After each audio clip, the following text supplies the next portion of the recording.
I'm Tanya. I'm at Maria's bookstore in Durango, Colorado. I'm going to be reading from Rebecca by Daphne du Maurier. I suppose you have been at Manderley for many years, I said, making a fresh effort, longer than anyone else.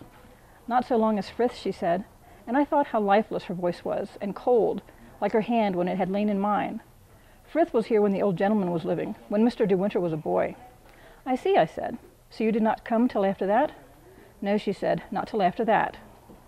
Once more I glanced up at her, and once more I met her eyes, dark and somber, in that white face of hers, instilling into me, I knew not why, a strange feeling of disquiet, of foreboding. I tried to smile and could not. I found myself held by those eyes that had no light, no flicker of sympathy towards me. I came here when the first Mrs. De Winter was a bride, she said, and her voice, which had hitherto, as I said, been dull and toneless, was harsh now with unexpected animation, with life and meaning, and there was a spot of color on the gaunt cheekbones. The change was so sudden that I was shocked and a little scared. I did not know what to do or what to say.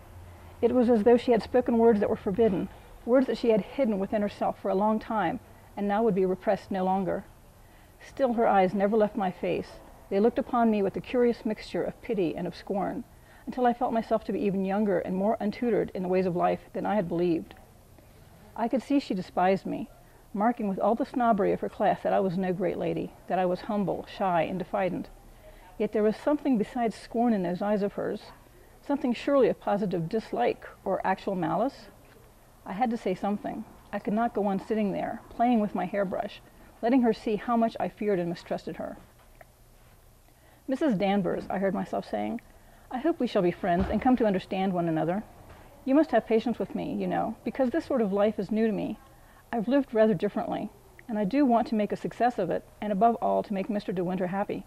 I know I can leave all household arrangements to you. Mr. De Winter said so, and you must just run things as they have always been run. I shan't want to make any changes. I stopped, a little breathless, still uncertain of myself and whether I was saying the right thing, and when I looked up again, I saw that she had moved, and was standing with her hand on the handle of the door.